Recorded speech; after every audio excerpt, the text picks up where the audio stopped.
राष्ट्रपति की यदि हम बात करें, कैसा नागरिक? प्रथम नागरिक। भाई देश का प्रथम नागरिक कौन? राष्ट्रपति।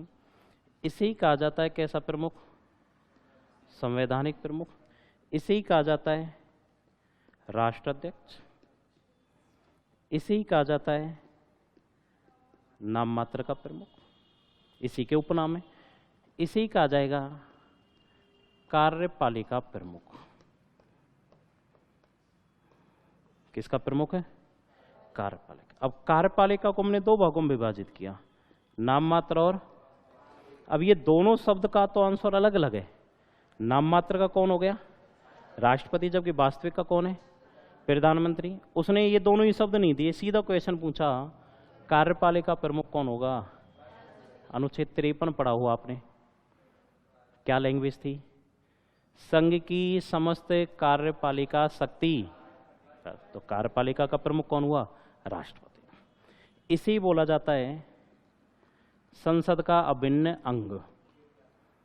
भाई संसद के सदन तो दो हो गए, कौन कौन से? लोकसभा और राज्यसभा। लेकिन संसद के गठन में किसको भी शामिल करते हैं? राष्ट्रपति। इसलिए क्या होगा? संसद का अभिन्न अंग। तीनों सेनाओं का सर्वोच्च सेनापति। अब एक बात नहीं है, प्रमुख में कई अंतर है। तीनों सेनाओं का प्रमुख तो सीडीएस हो गया। भाई तीनों सेनाओं का प्रमुख तो कौन हो गया? सीडीएस। तीनों सेनाओं का राजनीतिक प्रमुख रक्षा मंत्री हो गया। तो यहां एक ही शब्द आएगा, 53 में दे रखा है तीनों सेनाओं का सर्वोच्च सेनापति। और इसी को बोला जाता है रबड़ स्टाम्प। क्यों? नाम मात्र का। क्या राष्ट्रपति के पास स्वयं विवेक शक्ति होती है?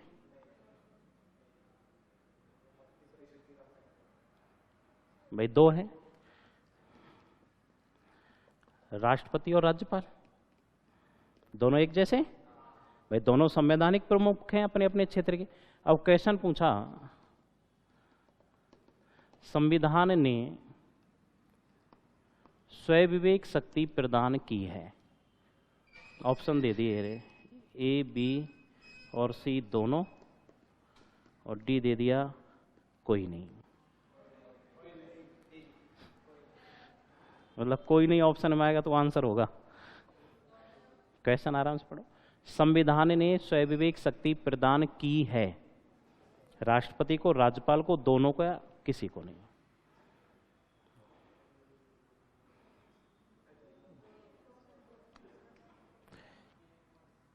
केवल किसके पास है? राज्यपाल के पास। किसके पास है? राज्यपाल। संविधान कहता है राष्ट्रपति की सहायता के लिए मंत्री परिषद का गठन, है ना? मंत्री परिषद का गठन किसके लिए हुआ? राष्ट्रपति। राज्यपाल की सहायता के लिए मंत्री परिषद का गठन। यहां आगे कोई लैंग्वेज नहीं। यहां कहता है कि यदि राज्यपाल बिना मंत्री के परामर्श के कोई कार्य करता है तो उसको हम चुनौती पेश नहीं कर सकते। इसका मतलब कैसी शक्ति हो गई?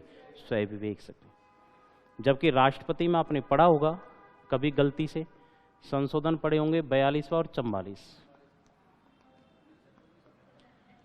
42वां संविधान संशोधन कहता है कि राष्ट्रपति मंत्री परिषद के परामर्श को मानने से मना नहीं कर सकता। मानने के लिए क्या है? बाध्य है। लेकिन 44वें में क्या कह दिया? एक बार पुनर्विचार हेतु लौटा सकता है, लेकिन वापस आया तो साइन करना पड़ेगा। इसका मतलब स्वयं विवेक शक्ति नहीं है। जबकि राज्यपाल बिना मंत्री के परामर्श के भी कार्य कर सकता है। जैसे साधारण उदाहरण, सरकार बनाने के लिए हमको क्या चाहिए? बहुमत। चाहे केंद्र में बनाओ चाहे राज्य में बनाओ। केंद्र में बनानी है तो लोकसभा में कितना बहुमत, और राज्य में बनानी है तो बिना। अब किसी भी दल को स्पष्ट बहुमत नहीं मिला। भाई किसी भी दल को स्पष्ट बहुमत नहीं मिला। अब शक्ति आ गई राष्ट्रपति और राज्यपाल के पास। भाई मुख्यमंत्री और प्रधानमंत्री कौन बना रहे हैं? राष्ट्रपति और राज्यपाल। अब किसी भी दल को, केंद्र की बात कर रहा हूं, कि केंद्र में किसी भी दल को स्पष्ट बहुमत नहीं मिला तो राष्ट्रपति किसे सरकार बनाने के लिए आमंत्रित करेगा? भाई मौका तो देना पड़ेगा ना बहुमत हासिल करने के लिए। तो राष्ट्रपति कौन सी पार्टी को बुलाएगा? जिसकी सर्वाधिक सीट है। जिसकी क्या है? सर्वाधिक सीट है। लेकिन राज्यपाल किसी को बुला सकता है, राज्यपाल किसी को बुला सकता है, स्वयं विवेक। जैसा आपने देखा होगा गोवा में कांग्रेस की सीट ज़्यादा थी, लेकिन सरकार बनाने के लिए बीजेपी को आमंत्रित किया। जबकि अगर केंद्र में ऐसी स्थिति होगी तो केंद्र में उसी दल को बुलाया जाएगा जिसकी सबसे ज़्यादा सीट है, न्यूनतम वाले को नहीं बुलाया जा सकता। इसलिए भारतीय संविधान केवल स्वयं विवेक शक्ति किसको देता है, राज्यपाल को। क्लियर? आर्टिकल कहां से कहां तक है राष्ट्रपति के? 52 से 62। कहां तक है? 52 से 62। 52 में सिंपल दे रखा है पद, भारत का क्या होगा? एक राष्ट्रपति होगा। कहां से ग्रहण किया? अमेरिका से। देखो संसदीय शासन व्यवस्था तुमने ब्रिटेन से ली, लेकिन ब्रिटेन में राष्ट्रपति का पद नहीं, इसलिए जो पदनाम ग्रहण किया हमने कि राष्ट्राध्यक्ष को हम राष्ट्रपति कहेंगे, वो कहां से ग्रहण किया? अमेरिका से। 53 में दे रखी है संघ की कार्यपालिका शक्ति किस में निहित है? राष्ट्रपति इसका प्रयोग स्वयं या अपने अधीनस्थ अधिकारियों के माध्यम से करेगा। अब अधीनस्थ अधिकारियों के माध्यम से तो करेगा, लेकिन आगे चल के हम पढ़ेंगे 74 में क्यों उसके लिए कौन बना दिया हमने? मंत्री परिषद। इसी में सेकंड पॉइंट कहता है वह तीनों सेनाओं का क्या होगा? सर्वोच्च सेनापति। तीनों सेनाओं का क्या होगा? सर्वोच्च सेनापति।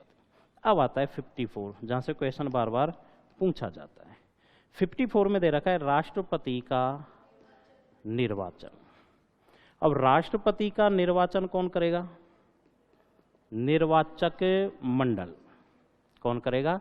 निर्वाचक मंडल। क्या अंतर है निर्वाचन और निर्वाचक मंडल में? निर्वाचन और निर्वाचक मंडल क्या अंतर है दोनों में? तुम ऐसे चुप हो जाते हो जैसे कोई दूसरे ग्रह का क्वेश्चन पूछा हो। भाई निर्वाचन का मतलब चुनाव, निर्वाचन का मतलब इलेक्शन। निर्वाचक मंडल, निर्वाचक चुनने वाले। तो राष्ट्रपति का निर्वाचन, निर्वाचक मंडल यानी इसके चुनाव में कौन कौन भाग लेता है, उसके लिए हमने किस शब्द का प्रयोग किया? निर्वाचक मंडल। अब निर्वाचक मंडल में कौन कौन होगा?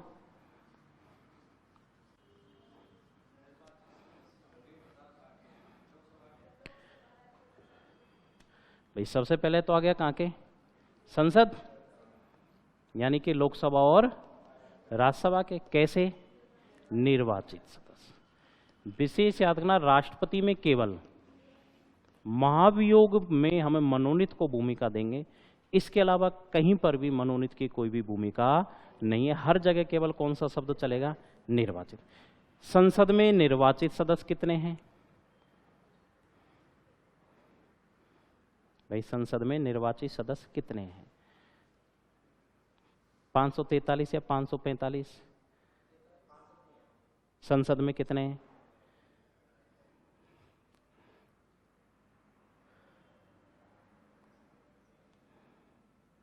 अपने भारत के ही है ना अपन, ऐसे थोड़ा कि बांग्लादेश से भाग के आए जो पता ही नहीं अभी हमको भारत में क्या चल रहा है।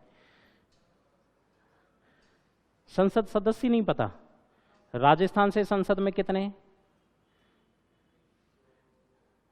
राजस्थान के ही हो ना भाई, राजस्थान से संसद में सदस्य संख्या कितनी? 35। अब संसद बोल रहा हूं, इसका मतलब दोनों आएंगे। तो हम बात कर रहे हैं लोकसभा और राज्यसभा। लोकसभा में कितने हैं? 543। पहले 545 होते थे, 2 सदस्य मनोनीत करना बंद कर दिया। कब? 104वें संशोधन 2019। राज्यसभा में वर्तमान में कितने हैं? 200। लेकिन यहां सदस्य कैसे? -12, क्योंकि 245 में से 12 क्या हैं? मनोनीत। 12 क्या है? मनोनीत। तो बचे कितने? 233। तो टोटल निर्वाचित कितने हो गए? 776। तो यहां केवल कितने सदस्य भाग लेंगे? जबकि संसद की वर्तमान में कुल सदस्य संख्या कितनी है? 788 प्लस 12 कर दो। भाई कुल में तो ये भी शामिल होगा, लेकिन यहां हम किसकी बात करें? निर्वाचित। तो इस शब्द का विशेष याद रखना, क्योंकि हमारा केवल लोकसभा की तरफ ज्यादा ध्यान रहता है। जैसे एग्जाम में भी क्वेश्चन पूछ लेता ना कि संसद में राजस्थान से कितने, अगर ए ऑप्शन पे 25 मिला है तो अधिकतर 25 रटा हुआ है, जबकि उसने पूछा संसद, इसका मतलब 25 + 10 35। जैसे क्वेश्चन आता है बार बार कि मूल संविधान में सूचियों की संख्या कितनी थी, ऑप्शन में 8, 12 ऐसे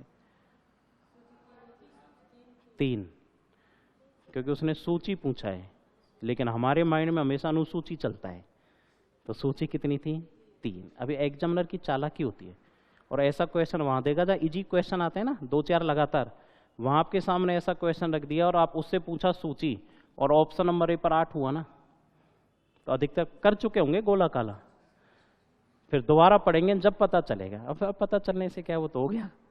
तो इसलिए इजी क्वेश्चन कभी गलत नहीं होना चाहिए।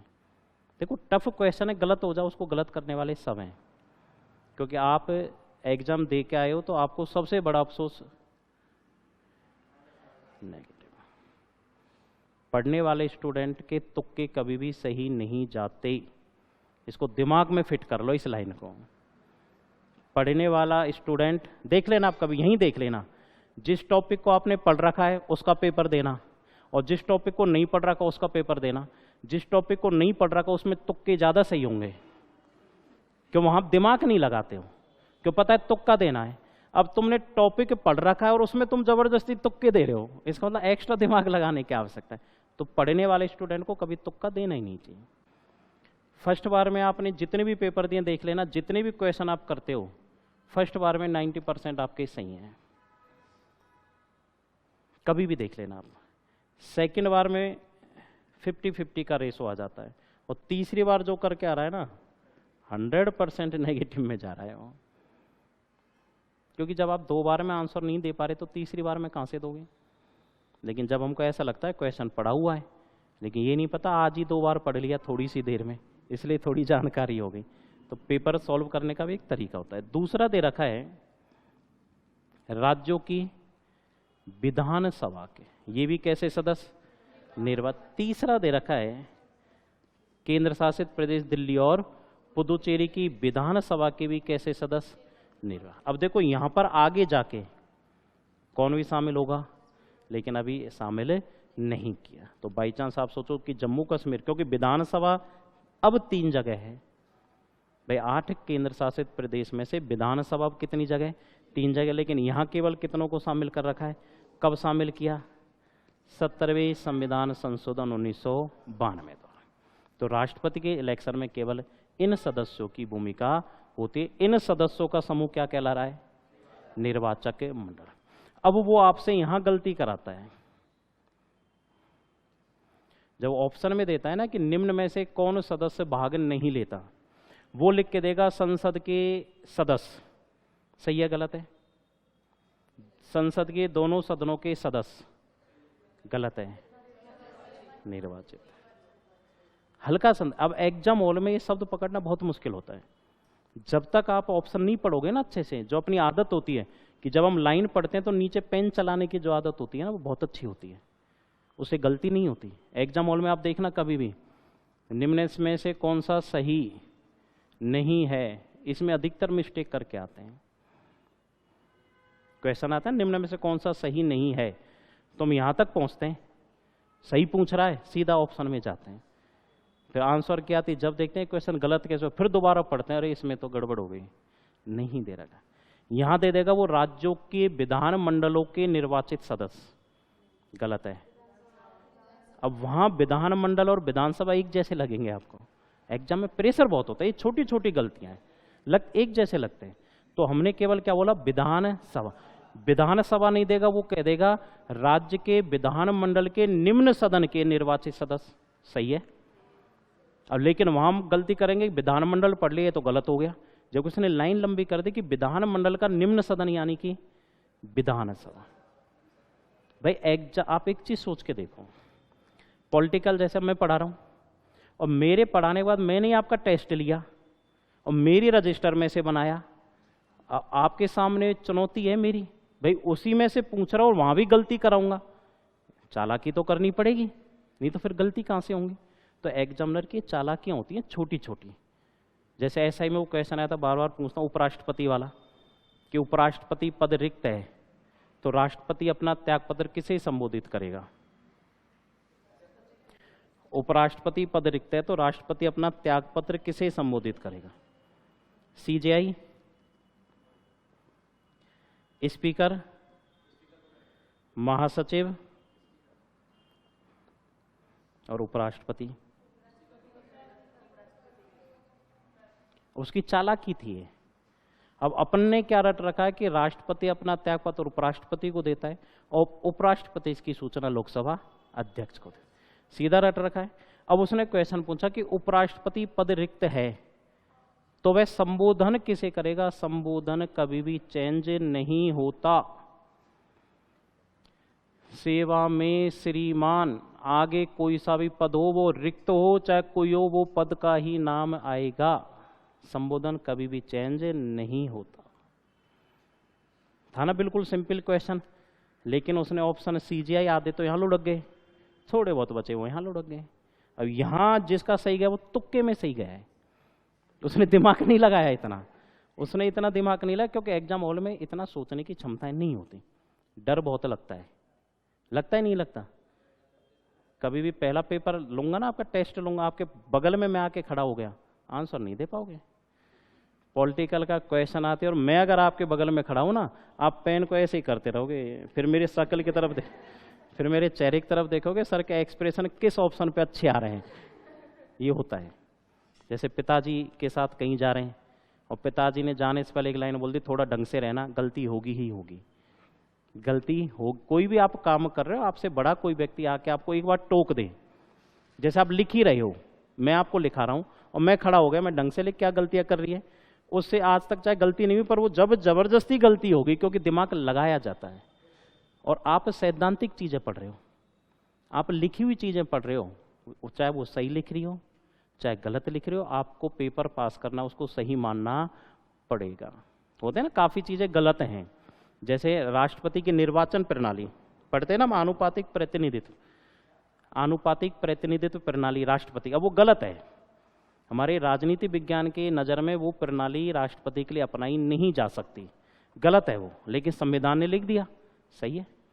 जब हम सब्जेक्ट का एग्जाम देते हैं, पेपर अगर सब्जेक्ट का दें और सिद्धांत पूछ लिया तो राष्ट्रपति के लिए हम गलत करके आते हैं उसको और हमारा सही माना जाता है, लेकिन संविधान में पूछ लिया आंसर चेंज करना पड़ता है। जैसे आपने देखा होगा गांधी जी वाला क्वेश्चन आता है बहुत, वह अर्धनंगा फकीर आता है ना, गांधी जी को अर्धनंगा फकीर किसने कहा? उसमें चर्चिल भी है और अब अपने जो छोटे मोटे एग्जाम है सब में चर्चिल सही मानते हैं, हाँ क्लीमेंट एटली भी है। और उसमें एक पत्रकार था फ्रैंक डी मोरेंस, उसने कहा था, लेकिन यूपीएससी आरपीएससी पेपर लेती है फ्रैंक डी मोरेंस ऑप्शन में सही है और अपने नॉर्मल पेपर होते हैं चर्चिल सही है। राजस्थान पुलिस का पेपर हुआ था, उसने पूछा संसद में सदस्य संख्या कितनी? 35। भाई राजस्थान से कितनी? उसने उत्तर ही अलग माना, डिलीट और नहीं किया। अब बताओ इसका क्या आंसर दूं मैं? भाई आप तो आंसर की ले आओ मेरे पास, राजस्थान में 33 माना, आप तो 35 बता रहे हो, अब मैं 33 कैसे कराऊं? है कितनी?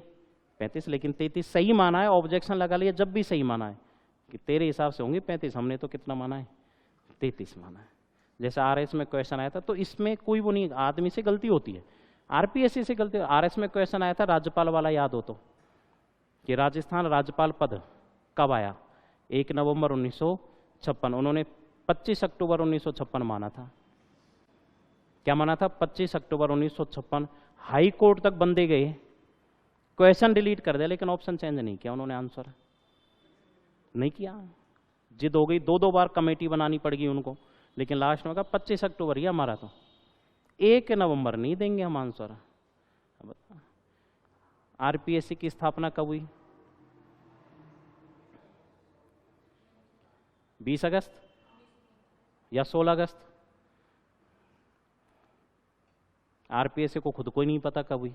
16 भी सही मान रखा है, 20 भी सही मान रखा है। स्थापना 16 को हुई थी, कार्य करना 20 को प्रारंभ किया था, दोनों सही मान रखे हैं उसने। गुरु शिखर वाला मुद्दा, अब जबरदस्ती का मुद्दा बनाया था आरपीएससी ने, 1722 और 1727 जबरदस्ती बनाया था। क्यों? सेकंड ग्रेड में 22 मान लिया, एसआई में 27 मान लिया। अब वो है तो 1722 ही एक्चुअल में, तो उसके ऊपर झंडा है एक। अरे झंडे का चोटी से क्या मतलब? भाई झंडा तो तुम और ऊंचा लगा दो। तो आरपीएससी की 5-7 क्वेश्चन पे हमेशा विवाद रहता है, लेकिन जो किताबें लिख रही हैं, इसलिए राजस्थान बोर्ड और एनसीईआरटी, ये किताब ऐसी होती है जिनको आप ले जाके प्रूफ दे सकते हो। इसके अलावा कोई भी रेफरेंस बुक यदि आप पढ़ रहे हो ना, ये सबूत के तौर पर मान्य नहीं होती। फर्स्ट ईयर में कई बार ऐसे क्वेश्चन आए कि राजस्थान बोर्ड की 10वीं क्लास में कुछ और है और 12वीं क्लास में कुछ और है, वही लाइन। ऐसा है काफ़ी किताबों में दोनों। अब वो क्वेश्चन आरपीएससी डिलीट करेगी, आंसर चेंज नहीं करेगी। जैसे आपने राष्ट्रगान राष्ट्रगीत खूब पढ़े, राष्ट्रगीत किस भाषा का है? राष्ट्रगीत किस भाषा का है? संस्कृत। यही पढ़ा है खूब। एक बार अभ्यर्थी ने बांग्ला भाषा करके आया, वो ऑप्शन में 1 नंबर से फेल था, उसने हाई कोर्ट में रिट लगाई, साहब मेरा बांग्ला सही है। अब उसने आरपीएससी ने कहा साहब संस्कृत में ही है। उस बंदे ने जो रेफरेंस दिया, पुस्तक थी याद हो तो कौन सी? आनंद मठ। अब आनंद मठ ग्रंथी बांग्ला भाषा का है, उसने ऑप्शन दे दिया। सब जब हमने वो, उसने सीधा क्रॉस क्वेश्चन किया कि साहब राष्ट्रगीत लिया कहां से? आरपीएससी ने जवाब दिया आनंद मठ से। आनंद मठ किस भाषा का ग्रंथ है? वन बांग्ला का। फिर संस्कृत में कैसे हुआ? भाई सोचने वाली बात है, फिर संस्कृत का कैसे हुआ? तब कोर्ट ने कहा कि आप भाई ऑप्शन बदलो चाहे मत बदलो, लेकिन इस बंदे को आप फेल नहीं कर सकते, इसको आपको ज्वाइनिंग देनी पड़ेगी। अब राष्ट्रगीत तो संस्कृत का है, राष्ट्रगीत तो, लेकिन उसको आनंद मठ से बांग्ला भाषा से उठा के संस्कृत में ट्रांसलेट किया है, उसका भी आंसर सही है। भाई जब आप या तो आनंद मठ को हटाओ, आनंद मठ को लेके आ रहे हो तो बांग्ला को रखो। लेकिन अब आपसे क्वेश्चन पूछ ले, आपको तो संस्कृत ही करनी पड़ेगी। आप बांग्ला मत कर देना कहीं इसको सुन के बांग्ला कर दो। हाँ, वो क्वेश्चन की लैंग्वेज चेंज कर सकता है कि राष्ट्रगीत मूल रूप से किस भाषा का है? बांग्ला भाषा का। क्लियर 54? यहां तक तुम्हारा हो गया? लिखाने की जरूरत है? पहले तो ये बताओ। वह तो स्टार्टिंग से लिखा हूं मैं, भाग 5 से। किसमें? ना ना ना ना ना, केवल कैसे? निर्वाचित ना, ऐसे कैसे हो जाएंगे? एंग्लो इंडियन, आप वहां पर ये शब्द नहीं कह सकते हैं। एंग्लो इंडियन सदस्य निर्वाचित के तौर पर फिर इस शब्द को नहीं लेंगे आप। इसमें 2 कंडीशन थी। एंग्लो इंडियन सदस्य यदि निर्वाचित होके आ रहा है तब फिर तो इसमें आ गया वो। फिर आप ये अलग से लिखोगे ना, आप क्या राष्ट्रपति के निर्वाचन में एंग्लो इंडियन सदस्य भाग लेंगे? नहीं लेंगे। उसके आगे लगाना पड़ेगा निर्वाचित एंग्लो इंडियन। हाँ, निर्वाचित होने चाहिए, क्योंकि अपने संविधान कहता था जो एंग्लो इंडियन मनोनीत करने लगे, वे क्यों लगे? संविधान ने कहा है कि अपने जो 543 सदस्य हैं, इसमें 2 सदस्य यानी संसद में कैसे होने चाहिए? यदि इसमें आगे हम मनोनीत नहीं करेंगे, कंपलसरी नहीं है मनोनीत करना। यदि हमको तो प्रतिनिधित्व देना, जैसे हमने इस क्लास की बात की कि भाई 2 लड़के होना जरूरी है, नहीं होंगे तो हम फ्री में बिठाएंगे। अब जिन्होंने 2 लड़कों ने फीस जमा कर दी, हम फ्री में क्यों बिठाएंगे? हमारी शर्त 2 लड़कों, ऐसे यहां पर 2 सदस्य कौन से होने चाहिए? चाहे वो चुनाव जीत के आगे, तो फिर हम क्यों लाएंगे? तो निर्वाचित आ रहे हैं, फिर मनोनीत नहीं होंगे। और निर्वाचित नहीं हो रहे जब क्या होते थे? पहले मनोनीत। अब है ही नहीं। कौन सा संशोधन? 104। तो वहां आप सीधा शब्द का प्रयोग करोगे तो गलत हो जाएगा। ये कह सकते हो कि लोकसभा में निर्वाचित एंग्लो इंडियन क्या राष्ट्रपति के निर्वाचन में भाग लेंगे? लेंगे, क्योंकि क्या शब्द आ गया? निर्वाचित। बताओ फटाफट डिसीजन। अब तो क्या डिसीजन करोगे? स्टार्टिंग से या 55 से?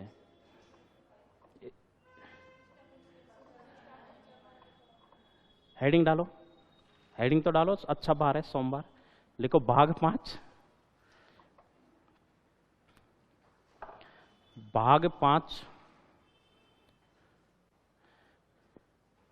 अनुच्छेद 52 से 151। कोई नहीं, दोबारा लिख लो और इंटेलिजेंट हो जाओगे, टॉपिक बिल्कुल ही क्लियर हो जाएगा। भाग 5 अनुच्छेद 52 से 151। नीचे लिख दो संघ सरकार। संघ सरकार। क्लियर?